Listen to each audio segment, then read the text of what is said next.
Odisha knowledge को स्वागत करुछि। आज आस जानिबा ओडिशार कला और संस्कृति विषय रे किछि क्विज। सर्वप्रथम जानिबा ओडिशार केउ नृत्य विश्व प्रसिद्ध अटे। उत्तर ओडिसी नृत्य। ओडिशार ओडिसी नृत्य विश्व प्रसिद्ध अटे। परवर्ती प्रश्न संयुक्त पाणिग्राही केउ नृत्य पई प्रसिद्ध? उत्तर ओडिसी। परवर्ती प्रश्न ओडिशार भजन सम्राट किए? उत्तर भिखारी चरण बड़। ओडिशार भजन सम्राट भिखारी चरण बड़। परवर्ती प्रश्न ओडिशार कला विकास केन्द्र प्रतिष्ठाता किए? उत्तर बाबूलाल दोषी। परवर्ती प्रश्न पाला कार्यक्रम केते जन कलाकार अंशग्रहण करिसेंती? उत्तर 6 जन। परवर्ती प्रश्न ओडिशार केउ जिला घुमुरा नृत्य पई प्रसिद्ध? उत्तर कलाहांडी। कलाहांडी ओडिशार घुमुरा नृत्य पई प्रसिद्ध। केउ नृत्य पई पश्चिम ओडिशा प्रसिद्ध अटे? उत्तर द्वारी। द्वारी नृत्य पई पश्चिम ओडिशा प्रसिद्ध। केउ नृत्य पई मयूरभंज प्रसिद्ध? उत्तर छऊ नृत्य। छऊ नृत्य पई मयूरभंज प्रसिद्ध।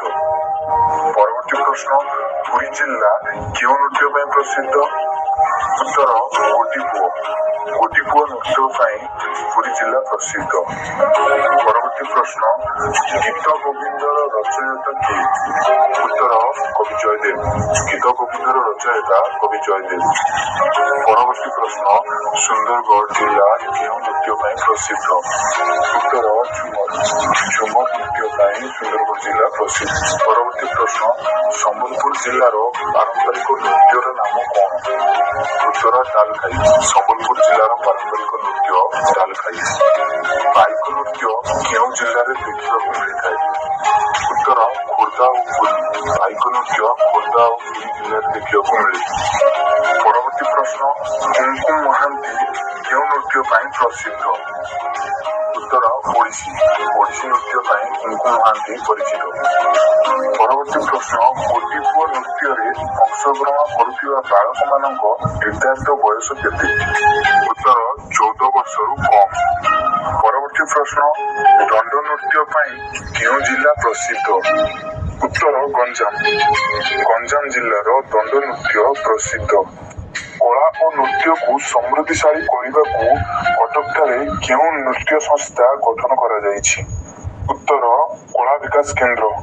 परवर्ती प्रश्न उत्कल संगीत महाविद्यालय केउठी अवस्थित?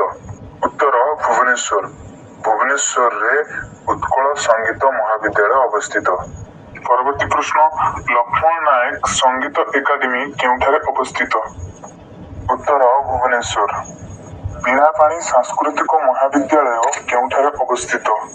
उत्तर भद्रक। भद्रक ठारे बीणापाणी सांस्कृतिक महाविद्यालय अछि।